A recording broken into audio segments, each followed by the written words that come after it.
कांग्रेस हम तो पिछले कई वर्षों से पाकिस्तान के इशारों पे देश को नचा रही थी।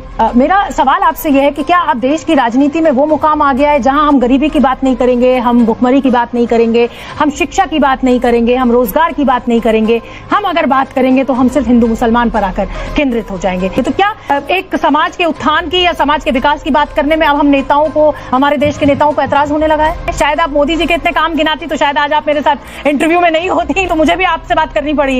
जब पाकिस्तान के इशारों पे देश नाच रहा था, जब कांग्रेस की सरकार में, तब आपने ये प्रश्न क्यों नहीं किया? क्योंकि मुझे कभी ऐसा लगा नहीं कि पाकिस्तान के इशारे पर हमारा देश चल रहा है। हम कभी इतने कमजोर हुए ही नहीं नवनीत जी। पाकिस्तान को तो दो टुकड़ों में बांटने वाला ये हिंदुस्तान देश रहा है, तो इसलिए मुझे कभी ऐसे सवाल पूछने की जरूरत नहीं पड़ी। सही पकड़े हैं। दोस्तों, आपका एक और डिबेट वीडियो में स्वागत है। दोस्तों, आज की डिबेट में निष्पक्ष पत्रकार शोभना यादव को बीजेपी नेता नवनीत राणा से तीखे सवाल पूछते हुए देखने वाले हैं। वैसे तो इन भाजपा नेताओं को लगता है कि अब हम किसी भी न्यूज चैनल की डिबेट में जाएंगे और वहां पर मुद्दों पर बात ना करके हिंदू मुस्लिम करेंगे और हमारा काम बन जाएगा। लेकिन दोस्तों, आज की डिबेट में शोभना यादव ने बीजेपी नेता से ऐसे तीखे सवाल पूछे हैं कि बीजेपी नेता को उनकी नानी याद आ गई। बाकी पूरी डिबेट आप खुद देख लीजिए। तो चलिए शुरू करते हैं। मेरा सवाल आपसे यही है कि क्या अब राजनीति में लोकल मुद्दे खत्म हो गए हैं, जो हमें 13 साल पुराने बयान का जवाब देने की जरूरत महसूस हो गई इस मंच से? 11 साल पुराने। मैं आपको शोभना जी इतना ही बताऊंगी, 11 साल पुराने। देखिए, जब जो मंशा 11 साल पुराना, इनकी हिम्मत इतनी मजबूत है ओवैसी जी की, छोटे की और बड़े की, कि खुलेआम जिस देश में रह रहे हैं उस देश के लोगों को खुलेआम धमकी दी जा रही है। अगर आप मंच से इतनी बड़ी धमकी दे रहे हैं तो हैदराबाद को इनको पाकिस्तान बनाना है, और ये चीज इस देश में रहने वाला व्यक्ति कोई बर्दाश्त नहीं करेगा। जिस तरीके से इन्होंने हैदराबाद में पिछले कई वर्षों से दबाव की राजनीति की है, पीढ़ियों ने पीढ़ी इन्होंने जिस तरीके से राजकारण वहां पे किया है, उसका उत्तर, उनके ही प्रश्नों का उत्तर दिया है मैंने। मैडम, हमें हिंदुस्तान से प्रेम है। झूठ बोलो, बार बार झूठ बोलो। हम हिंदुस्तान में रहते हैं, इस माटी को माथे पे लगाकर हम अपनी शुरुआत करते हैं। इन्हें कह दीजिए, ओबीसी जी को कह दीजिए, ओबीसी के छोटे और बड़े को दोनों को कह दीजिए कि इन्होंने अपने शब्दों में कह देना चाहिए भारत माता की जय। 5 वर्षों में पार्लियामेंट में जब भी भारत माता की जय के नारे लगते हैं, जी अपनी बात पूरी कीजिए, तो इन्होंने कभी अपना मुंह नहीं खोला, तो कभी अपने शब्दों से भारत माता की जय बोलते हुए मैंने 5 सालों में नहीं देखा है। इन्होंने 15 मिनट मांगे थे, मैं मेरे स्टेटमेंट के साथ आज भी उसी तरीके से डटी हूं कि इन्होंने 15 मिनट मांगे थे, और जिस देश में हम रहते हैं और इस देश को हम प्यार करने वाले लोग हैं, तो इनको 15 मिनट लगते होंगे, हमें सिर्फ 15 सेकंड लगते हैं। इसमें कोई गलत बात नहीं है, कोई गलत बात नहीं है, ठीक है। ये गांधी का देश है और गांधी ने कहा कि कोई एक तमाचा मारे तो दूसरा गाल आगे कर दीजिए, और यहाँ आप 11 साल पुराने बयान का जिक्र जो है वो हैदराबाद की राजनीति में कर रही है। क्या प्रधानमंत्री नरेंद्र मोदी के 10 साल किए हुए काम जो है वो कम पड़ गए, जो आपको यहाँ तक आना पड़ा? क्या वो काम नहीं गिना के चुनाव प्रचार किया जा सकता था? असदुद्दीन ओवैसी, अकबरुद्दीन ओवैसी की भाषा में उनको जवाब देकर ही क्या बीजेपी करेगी? मैं आपको इतना जरूर बता सकती हूँ, पाकिस्तान को शांत करने के लिए मोदी जी ने ही किया है। कांग्रेस और एमआईएम तो पिछले कई वर्षों से पाकिस्तान के इशारों पे देश को नचा रही थी। आज पिछले 10 वर्षों में अगर पाकिस्तान शांत है, पाकिस्तान का हल्ला हमारे देश में नहीं है, तो उसका एक ही कारण है, हमारे मोदी जी।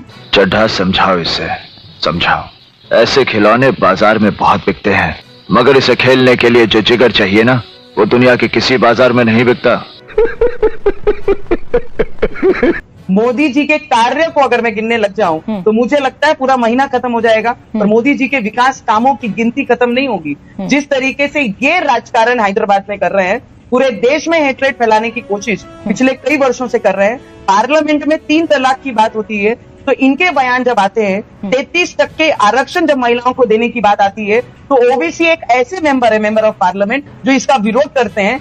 ये मोदी जी ने जो आरक्षण देने का काम किया महिलाओं को, उसका भी विरोध किया, 3 तलाक का भी विरोध किया, 370 का भी विरोध किया, राम भगवान के मंदिर के लिए भी ओबीसी ने खुलेआम विरोध किया। उन्होंने कहा बाबरी थी, बाबरी है और बाबरी रहेगी, राम मंदिर था, राम मंदिर है और राम मंदिर रहेगा। इसी नारे के साथ ये देश कितने सालों से काम कर रहा है, और जिस देश में आप रहते हैं उस देश के पार्लियामेंट में रहते हैं, उस पार्लियामेंट के हर प्रोसीजर को आपने हमेशा नकारा है।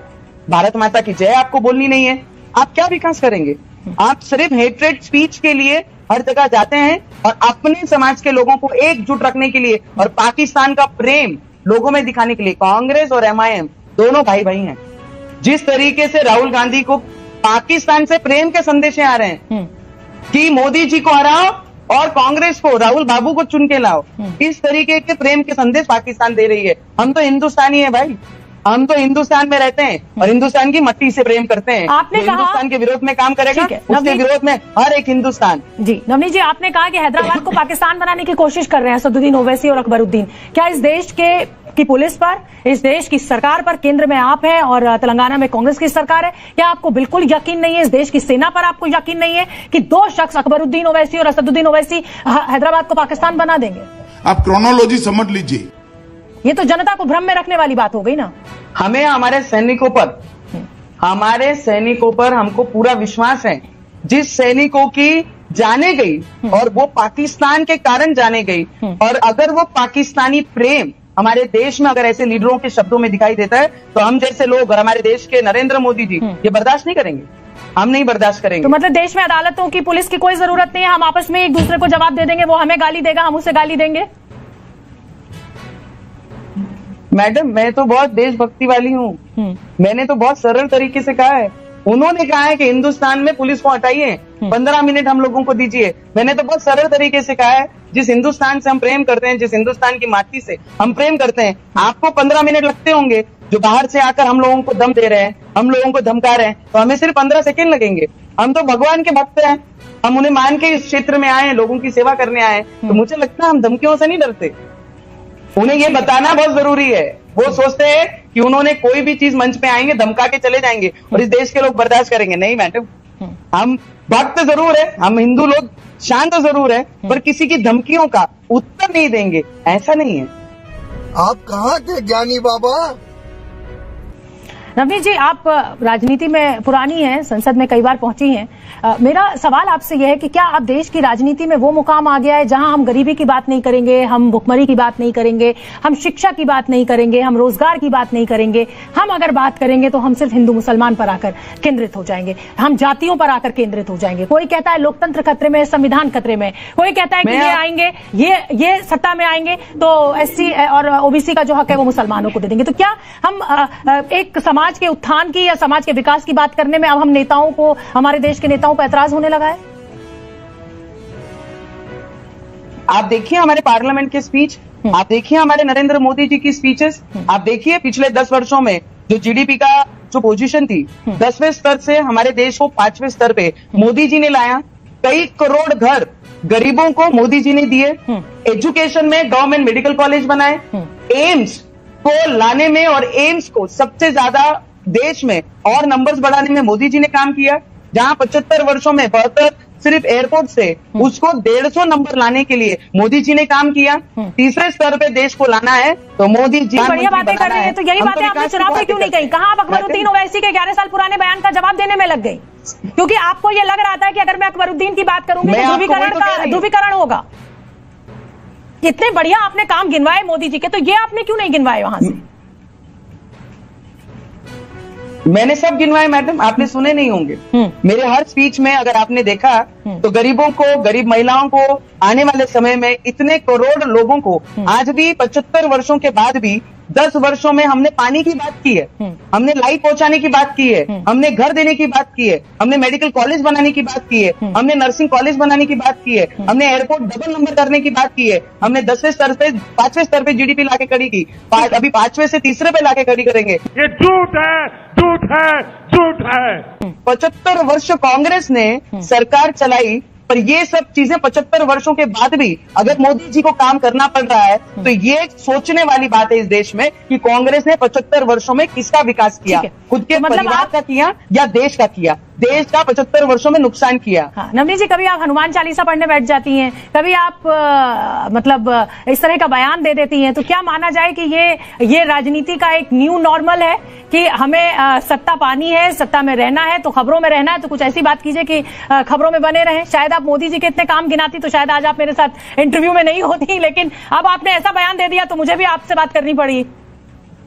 ये न्यू नॉर्मल है। देखिए, मैं आपको इतना जरूर बता सकती हूँ न्यू नॉर्मल नहीं है। ये न्यू नॉर्मल कभी था ही नहीं। जब पाकिस्तान के इशारों पे देश नाच रहा था, जब कांग्रेस की सरकार में, तब आपने ये प्रश्न क्यों नहीं किया?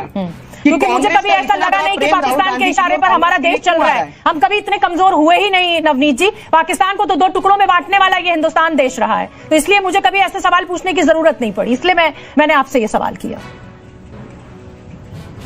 मैं आपको ये बता सकती हूँ, कोई अगर आस्था पे बात करेगा मेरे, तो उसे जवाब जरूर दिया जाएगा। ठीक है। हम जिस देश में रहते हैं ना, as a member of parliament, जो मेरा कर्तव्य मुझे बताता है, वो मैं अच्छे तरीके से अपने क्षेत्र में जरूर करती हूँ। ठीक है, बहुत बहुत धन्यवाद नवनीत जी मुझसे बात करने के लिए। इतना छोटा पहले कभी नहीं हुआ होगा। तो दोस्तों, आपने पूरी डिबेट देखी। आपको क्या लगता है कि बीजेपी के नेताओं को अब हिंदू मुस्लिम के मुद्दे को छोड़कर जनता की भलाई के लिए कार्य करने चाहिए? क्योंकि दोस्तों, हिंदू मुस्लिम का मुद्दा अब चलने वाला नहीं है। ये आप 2024 के इलेक्शन में भी देख चुके हैं। अब वो ही मुद्दे चलेंगे जो जनता की भलाई के होंगे।